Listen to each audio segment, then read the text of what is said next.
गणेश जी के तिलक से करनी चाहिए। ये ब्रह्मा जी के स्टार्ट। ओम नमः शिवाय। आज हम आपको ऐसी चीज बताएंगे जो आपने करी तो कई बार होगी, पर आपको शायद सही तरीका बहुत ही कम लोगों को पता हो। रुद्राभिषेक। रुद्राभिषेक की बातें सभी करते हैं, कहते हैं रुद्राभिषेक करा लीजिए सावन में। पंडित जी भी कहते हैं रुद्राभिषेक करा लीजिए, दूध दही ये थोड़ा थोड़ा सामान आप ले आइएगा, हम कर देंगे। पर इसको प्रॉपर करने का एक तरीका है। वो तरीका ये है कि हमें क्या क्या चाहिए और उस चीज को किस तरीके से यूज किया जाता है, उसका महत्व एस्ट्रोलॉजिकली क्या होता है। तो चलिए आज हम शुरू करते हैं। रुद्राभिषेक के लिए हमें क्या क्या चाहिए।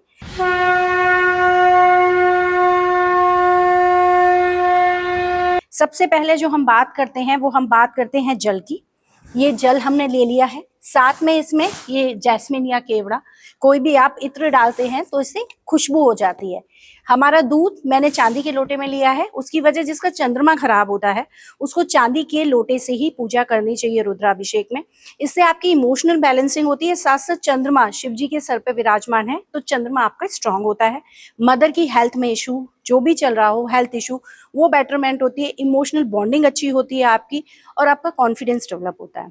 जिन लोगों को एंजाइटी बहुत ज्यादा रहती हो या डिप्रेशन रहता हो, उनको जरूर चांदी के लोटे से इसकी पूजा करनी चाहिए रुद्राभिषेक। साथ में दही हो गया। ये गन्ने का रस। गन्ने के रस का क्या महत्व है एस्ट्रोलॉजिकली? गन्ने का रस हमें धन संप्रदा देता है, यानी कैश फ्लो बढ़ाता है। तो गन्ने के रस के साथ आप अभिषेक करेंगे तो उससे आपका कैश फ्लो बढ़ता है। अब हम आ जाते हैं अपने जल कितने तरीके के हमें। ये एक हमने सफेद चंदन से जल बनाया है, एक रोली का जल है। हमें रोली चाहिए जो कि मंगल की एनर्जी है। हमें दूर्वा चाहिए स्नान के लिए जो कि बुध की एनर्जी है, यानी बुध को बैलेंस करता है। साथ साथ ये चावल हमने लिए हैं अक्षत, जो हमें पूजा के लिए चाहिए। नारियल भी हमने लिया है जो कि पूजा में पंडित जी जब पूजा कराते हैं तो वो उसमें संकल्प दिलाते हैं, उसके लिए हमें खुले पैसे भी हमारे पास होने चाहिए। फूल अक्षत चाहिए। इत्र, इत्र यानी आपका शुक्र हो गया। शुक्र की रेमेडी के लिए हम भगवान को, देखिए जो भी आप शिव भगवान को चढ़ाते हैं इससे सारे प्लैनेट बैलेंस होते हैं, क्योंकि शिव भगवान के परिवार में सारे ग्रह आ जाते हैं। तो उन सब की उपासना के लिए हमने चीजें रखी हुई हैं। ये पुष्प हो गए। ये लाल पुष्प देवी के लिए ज्यादातर यूज होते हैं क्योंकि लाल वीनस है, आपका वीनस का गुलाब का पुष्प आता है। ये पुष्प, ये हमने 21 बेलपत्र लिखे हैं जिन पे ओम लिखा हुआ है। शिव जी को बेलपत्र बहुत पसंद है। ये भांग हो गई आपकी, शमी हो गई। फिर हम आ जाते हैं स्नान के बाद श्रृंगार के लिए। ये चंदन, चंदन किसी भी मेकअप के लिए, आप भी जब मेकअप करते हैं तो फाउंडेशन लगाते हैं, उस तरीके से हो गया। ये बूरा, फिर चंद्रमा की एनर्जी हो गई। ये आपका लाल चंदन, सफेद चंदन हो गया। ये हम शिव जी के स्नान में लेते हैं जो कि हमने वहां जल में भी ले लिया है। शहद, शहद से स्नान कराया जाता है। शहद क्या है? शहद एनर्जी इनहेंस करता है तो हम शहद से भी स्नान कराते हैं। दूर्वा, ये हरा रंग है। दूर्वा जनरली ये वाली दूर्वा होती है, हमने ये भी ली है और स्नान के लिए इसे पीस के भी लिया है। तो ये इस तरीके से दूर्वा, ये हमारा यहाँ तक स्नान वाला सिस्टम हो गया कि हमने स्नान किस किस चीज से कराना है। स्नान के बाद शिव जी को भस्म बहुत पसंद है। भस्म का कारण क्या है कि जो भी कुछ है मेरे ऊपर लगा दो। भस्म चीज के खत्म होने के बाद उससे बचा हुआ अवशेष है, यानी ट्रांसफॉर्मेशन के लिए। तो ये भस्म हमने ली है। ये आग के फूल शिव जी को बहुत पसंद है। कहा जाता है कि शिव भगवान जंगल में ही रहते थे, तो ये जंगली फूल, क्योंकि हर चीज का एक सिंबल है। उसका सिंबल ये है कि जो भी आपकी विपदाएं, कितनी भी बड़ी परेशानी है, आप मुझे दे दो, मैं संभाल लूंगा। कहा जाता है शिव भक्त भांग पी के मस्त रहते हैं। ये ड्राई है और ये ग्रीन है। तो ये भांग इसलिए पी जाती है कि शिव जी आपके सारे कष्ट ले लें और आप इतने मस्त हो जाएं कि आप अपनी सारी दुविधाएं, सारी परेशानियों को भूल जाएं। उसके बाद हम ये पुष्प चढ़ाते हैं। लाल पुष्प, ये गुड़हल का फूल बेसिकली, और गुलाब का फूल ये देवी पार्वती के लिए चढ़ाया जाता है। माँ को ये बहुत पसंद है। श्रृंगार हम करते हैं। ये वैसे मैंने सारा सामान लिया हुआ है, पर इसमें जो आपको यूज करना है बिंदी, सिंदूर और मेहंदी। इसका एक तरीका है, वो मैं आपको बताऊंगी कि हमें इसको कैसे यूज करना चाहिए। जनरली लोग श्रृंगार देवी का नहीं चढ़ाते, पर चढ़ाना चाहिए। एक ये चीज आपको नहीं दिखेगी, डमरू। डमरू का सबसे बड़ा कारण क्या है?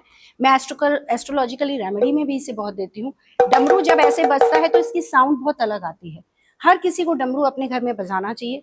स्पेशली उन लोगों को जिन्हें लगता है कि मेरी बात की घर में कोई वॉइस नहीं होती, मेरी कोई बात की वैल्यू नहीं करता। तो इसका जो ट्रांजिट है ना वो इस तरीके से है, ये रोटेट होता है। तो रोटेशन से आपकी एनर्जी जो डिसबैलेंस हुई है वो बैलेंस हो जाती है। तो इसलिए ये जरूर आपको अपने घर में चढ़ाने के बाद अपने घर में रखना चाहिए और बजाना चाहिए। त्रिशूल, त्रिशूल is a symbol of 3 energy, Brahma Vishnu Mahesh. Secondly ये तीनों आपके तत्वों को दिखाता है, सत तमस और रज। तो ये तीनों को बैलेंस करता है, इसीलिए जो भी चीज हम शिव भगवान पर, शिवलिंग पर चढ़ाते हैं उसका एक अलग महत्व है। हमारी जितनी भी दुविधाएं, जितनी भी परेशानी है, वो सब हम भोले बाबा को समर्पित कर देते हैं।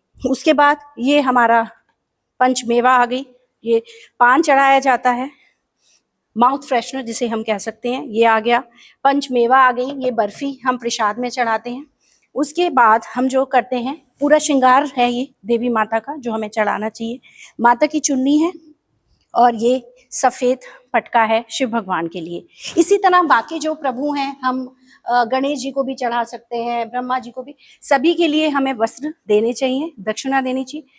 रुद्राभिषेक का जो तरीका है वो अभी पंडित जी हमें कराएंगे और बताएंगे कि हमें कौन सा पाठ करना चाहिए, कौन सा करने से पूर्ण फल मिलता है। मैं हमेशा ये कहती हूँ, रुद्राभिषेक जब आपकी शनि की दशा खराब चल रही हो, शनि की 7.5 हो, तो आप सोमवार का वेट ना करो, आप शनिवार को कराओ। शनिवार को भी बहुत अच्छा फल देता है। सोमवार को आप सावन के में करा सकते हो, बहुत अच्छी बात है। अदरवाइज सावन पूरा ही अच्छा है, आप कभी भी उसको करा सकते हैं। ये ना सोचें कि सोमवार को ही हम कराएंगे तो फल मिलेगा, ऐसा नहीं है। और रुद्राभिषेक अपने पूरे परिवार के साथ करना चाहिए, जिसके भी जो कष्ट हों वो सारे खत्म हो जाए, क्योंकि एक पूर्ण परिवार दूसरे परिवार से मिलने जाता है। जैसे शिव जी के परिवार में सभी लोग भांति भांति के हैं, उसी तरह हमारे परिवार में भी भांति भांति के लोग हैं, सब मिलके करते हैं तो वो एनर्जी बैलेंस हो जाती है। तो अब हम आगे रुद्राभिषेक कैसे करना है आपको ये बताएंगे। ये मैंने आपको बताई कि हमें क्या क्या सामान रुद्राभिषेक के लिए